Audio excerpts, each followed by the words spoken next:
Excited to get back to work today. Got another big challenge ahead of us. One of the most well-coached teams, not only in the country, Big Ten, for a long time. Got a lot of respect for Coach, his staff, and his history, and one of the best coaches in the last couple of decades in college football. So get back to work today. We got our hands full. It's a very, very good team.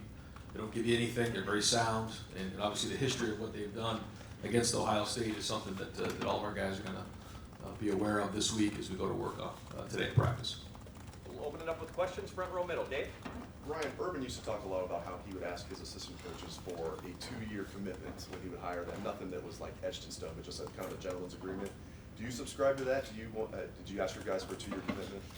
And we talk about it when when people bring their families here that we'd like to be here for a long time, and I'd rather not them come here for 1 year and leave, but guys have opportunities, and I don't want to get in the way of that. But at the same time, when you build relationships and you're recruiting, we expect at least 2 years, sometimes more. And the good news is, our coaching staff, is really entrenched in this community now, which is great. They love it here, and they're happy. So, I don't expect anybody to leave anytime soon. I guess it'd be a good problem to have if you have, your coaches are very much wanted across the country, maybe for bigger jobs and stuff like that. But still, it'd be maybe a little bit bittersweet for you, I would imagine. Yeah, I guess that's part of the game, and understanding that as you go.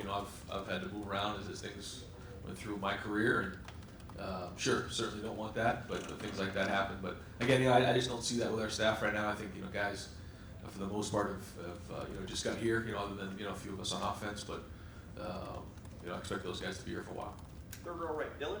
Ryan, how do you balance when to get Justin out of the game, understanding that every rep he gets, he's getting better as a quarterback? How do you balance getting him out of the game, and do things like style points and margins of victory ever factor in your mind? No, certainly not style points or anything like that, but getting them better, yes.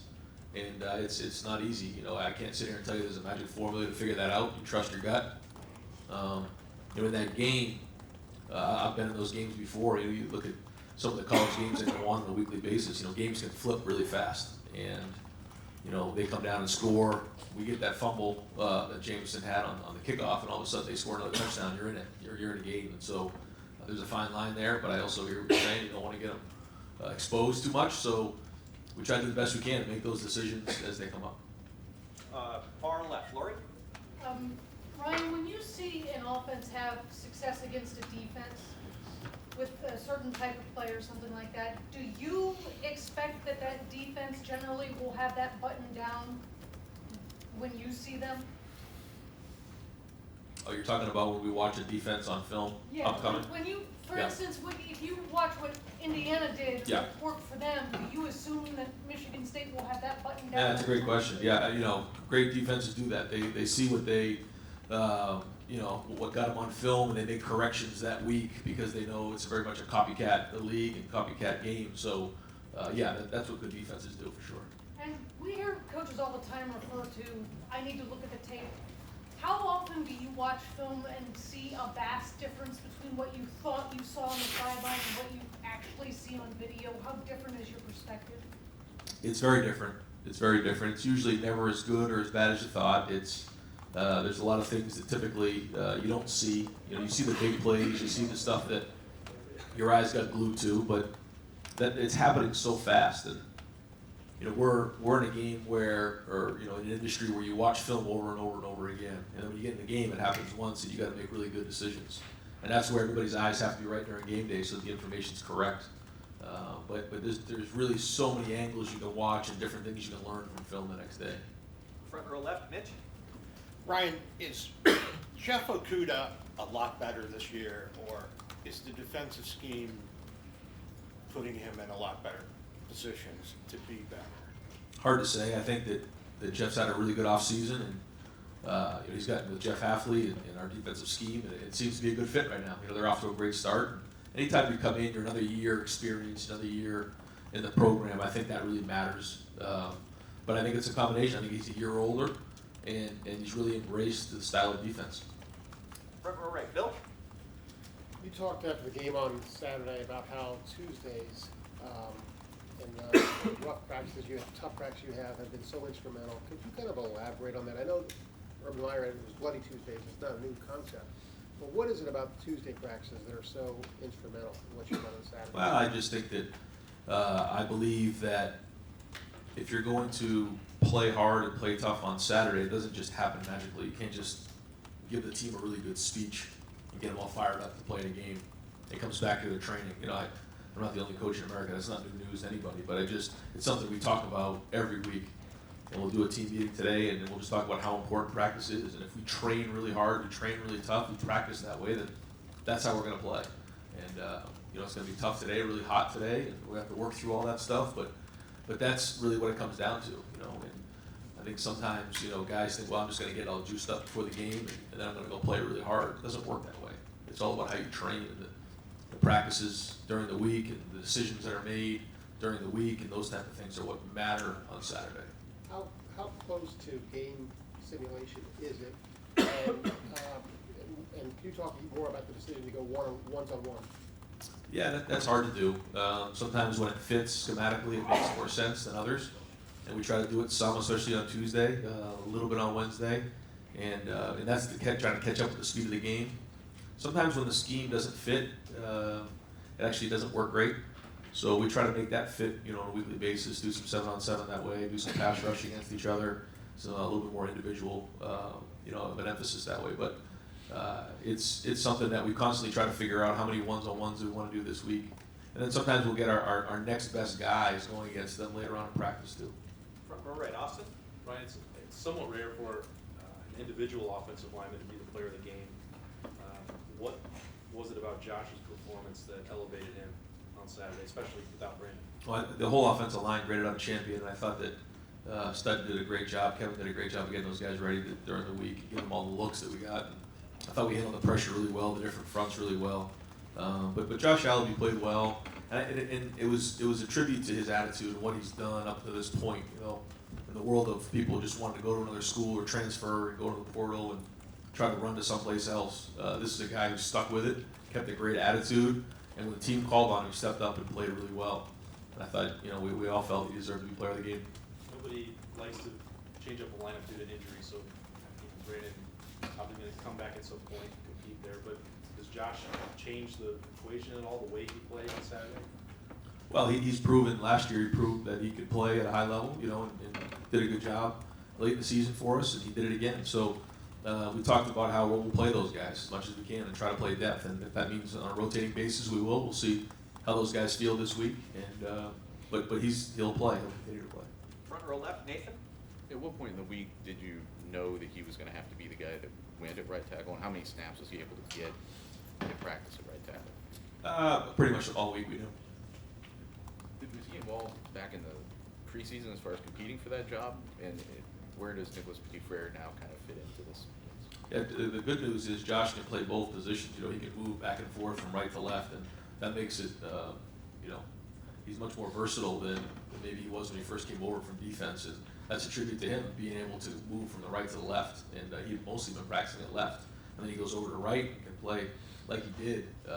Again, hats off to him. But yeah, and then Nick's in the mix too. He's mostly at right, and he's working to get better. And he got in the game late in the game. He's gotten a lot of these games, and he's improving. But again, especially as offensive lineman, the more experience you can get in games, the better off it's going to be in the long run. Second row right, Tony.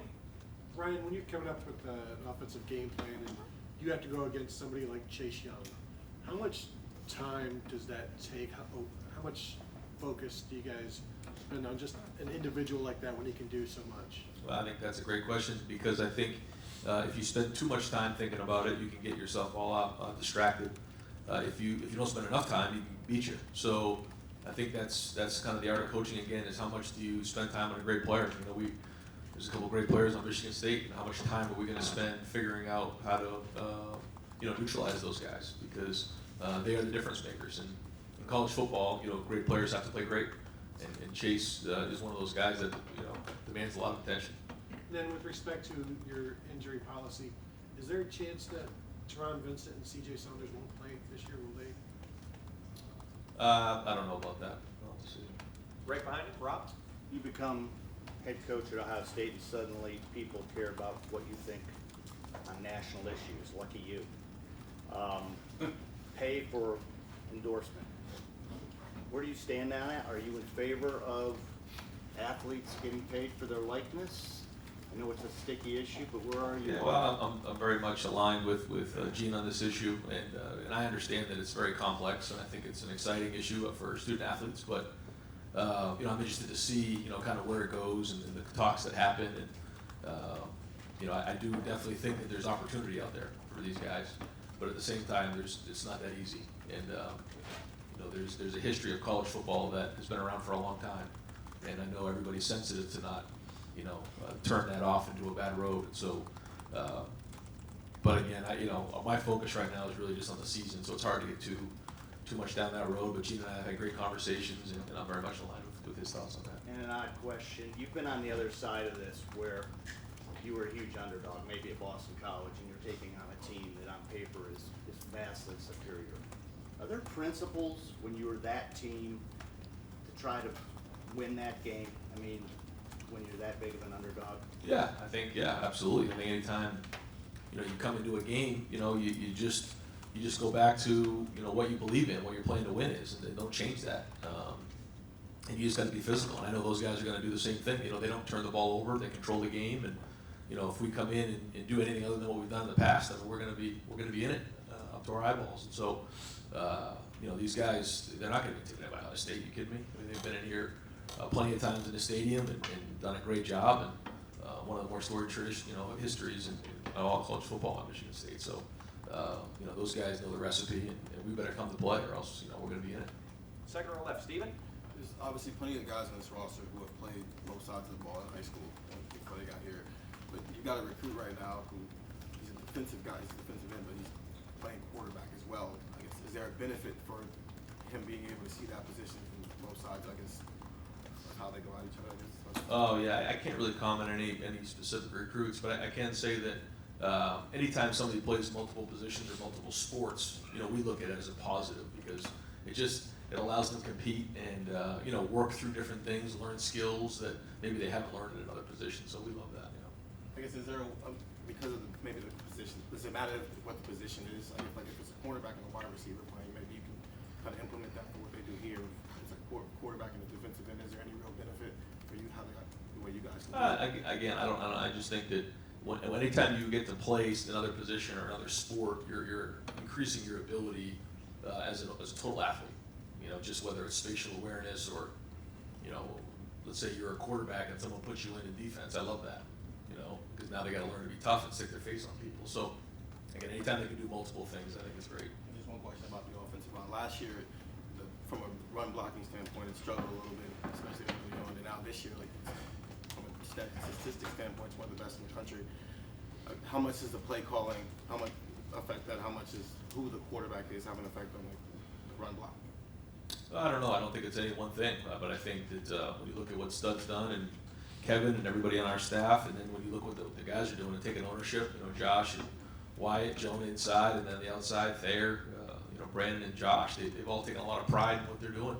And we talked about being tough and running the ball and how important that was this year, and they're embracing it. And so again, off to a good start, but now we just have a bigger bullseye on our chest. So we got to do a great job every week because now people are seeing that we're running the ball. So we're up against one of the best run defenses in college football in the last 2 decades this week. So we're going to have to bring our A game. Are you surprised at how well it's been, especially this many new parts this early in the season? No. Right next door, Ari. Ryan, a lot of unforeseen things happened here at the quarterback position. How tough is it when you have a quarterback committed for years and you need to take 2 in the same class? You knew you were going to have to take 2. How much of a challenge is it to do that? Yeah, the quarterback situation in college football is as sensitive as it can be, and you try to do the best you can. We always want to have 4 on scholarship, and you do the best you can to adapt year in, year out and make the best decisions you can. Nobody's, more aware of that than we are, just what's happened. Think about what we had a few years ago. You had JT, Joe, Dwayne, and Tate in the room. And, they're all kind of gone off. JT graduated, Joe's at LSU, Dwayne's in the NFL, and then Tate decided to leave. So you have a whole new group of guys in here. And that was just a couple years ago.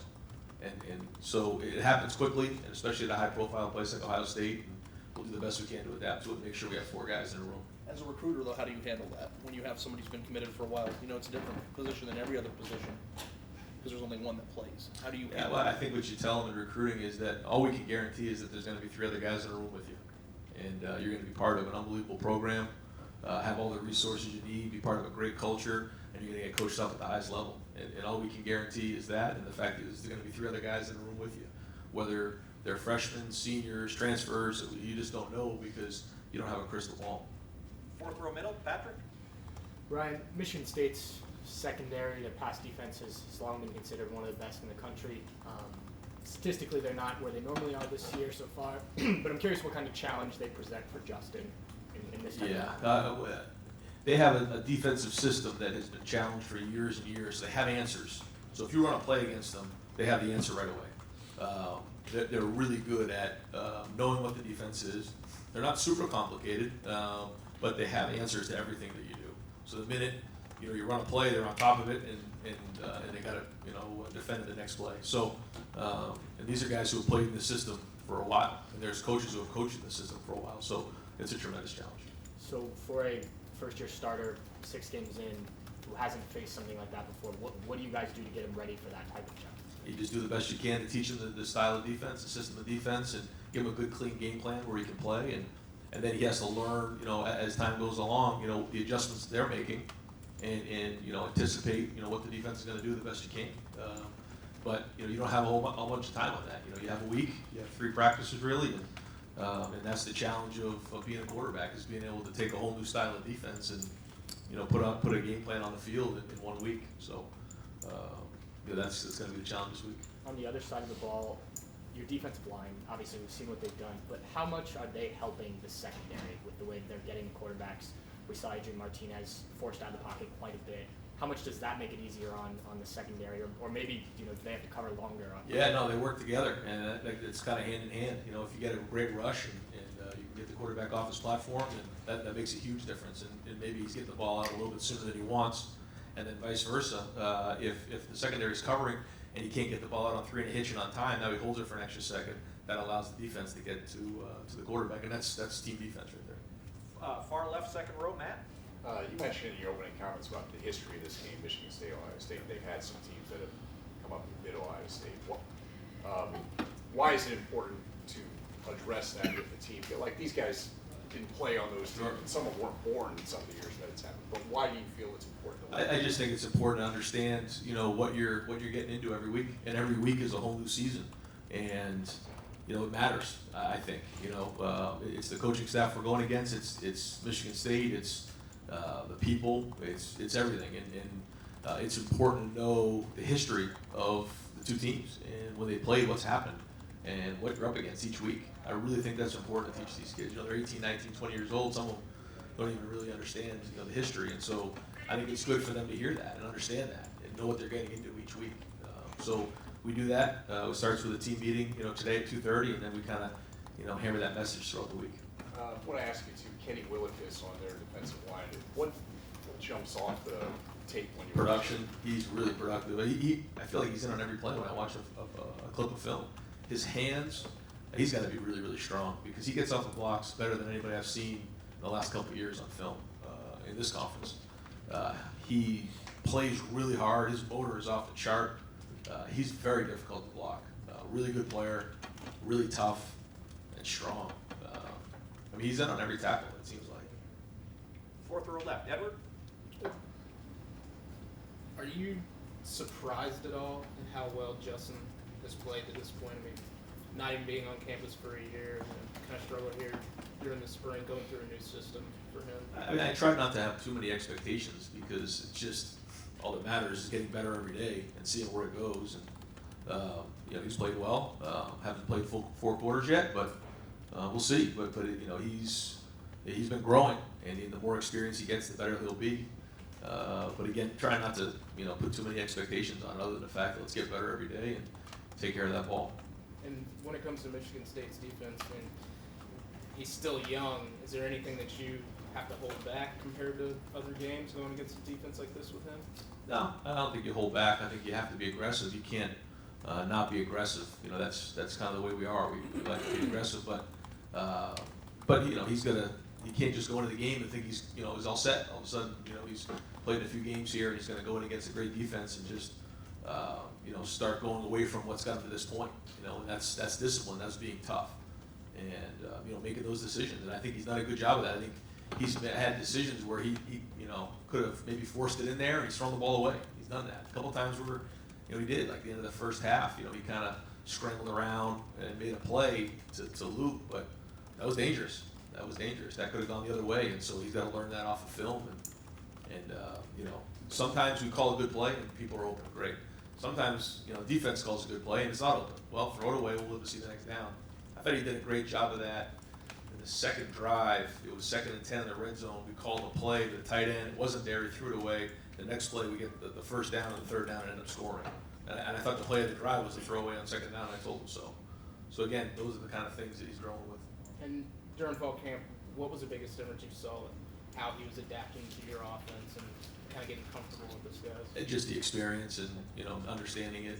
When you learn a language, when you learn something new, when you learn plays, and you have to think about it, then it's not there. Now I think it's second nature. I think he understands it. Front row right, Joey? Just to follow up on Justin, he's now over 100 pass attempts and he hasn't been picked off. You mentioned one of the throws that was close yet, but I'm curious if you look at all those 100 throws, it seems pretty rare for a quarterback not to be picked off yet. Is that some luck involved? Is you overall happy with decision making? I'm just curious from other quarterbacks you work with how rare that is. No, I mean he's done a good job of taking care of the ball. I think there's a couple that he threw in harm's way that maybe could have gone the other way, but they didn't, and so he's got to keep making those good decisions, take care of the ball. And one thing Scott Frost mentioned yesterday is he said he had you guys #1 on his coach's poll ballot. You have a vote in it this year. I'm just kind of curious where you rank your team. Yeah, I don't really give away where I rank the teams and all that, but we're getting better every week, and what matters is what the ranking is at the end of the season. Got time for a couple more. Second row middle, Bruce?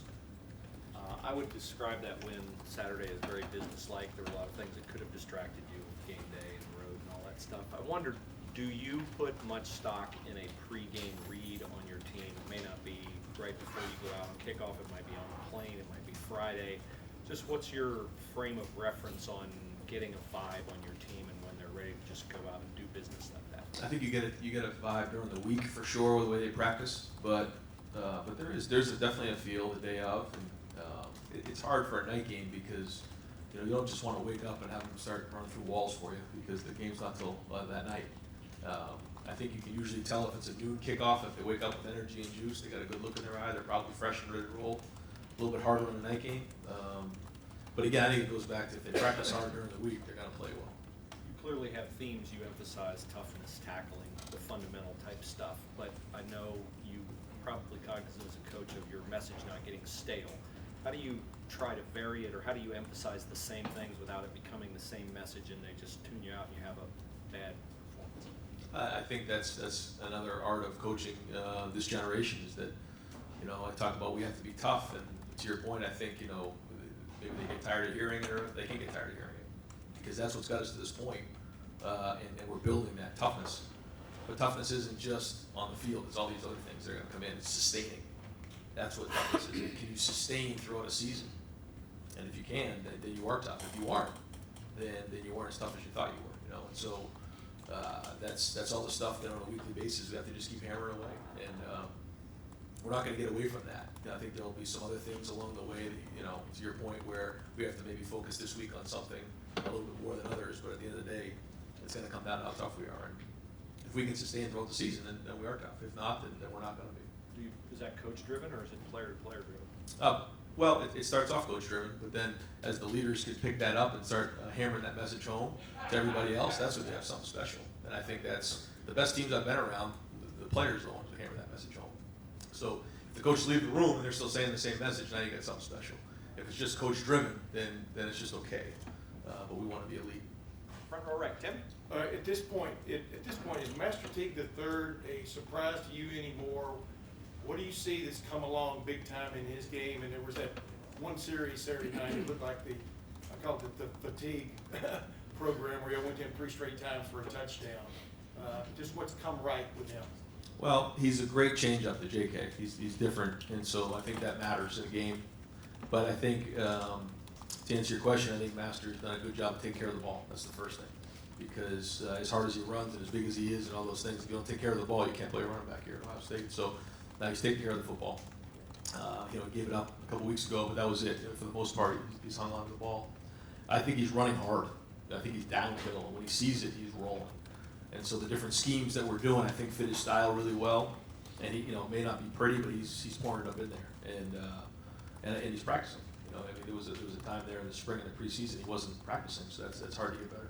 One other thing, I think it was in Indiana, it looked like you guys ran left side a lot, maybe just been because of the plan and stuff, but Saturday night, are you getting feedback from upstairs that Josh Allaby's having a hell of a game, and, because y'all seem to run right a lot on occasion Saturday night? I mean, do you work a game like that? I think we get some feedback of are we handling them. I think you can usually tell that within a game. Are we blocking them or are we struggling to block them? And then if we're struggling to block them, why that is, and try to solve that. But typically we don't typically go to like one side more than the other. I think it's just kind of the way the game plays out.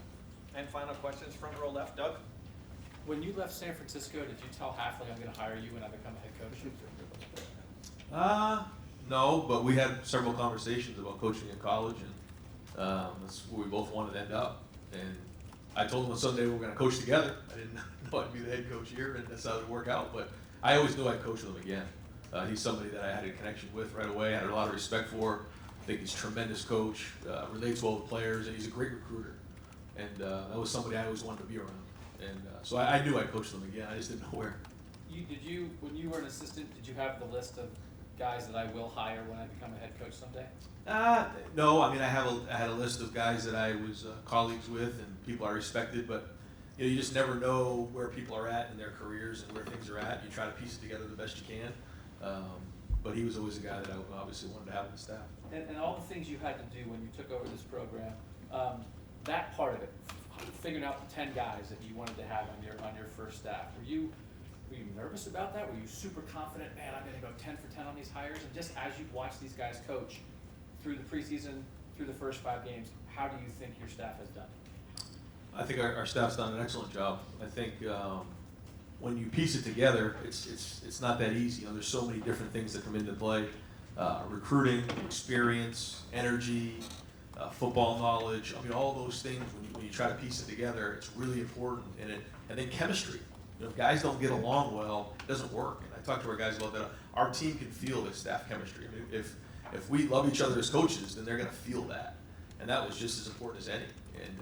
And for the most part, guys kind of knew who each other was. Jeff and Greg really didn't, so that was something that we had to work together. But I think they tell you that the chemistry on that side of the ball is excellent right now, and we're doing a great job. And now, again, the challenge is to sustain it throughout the season.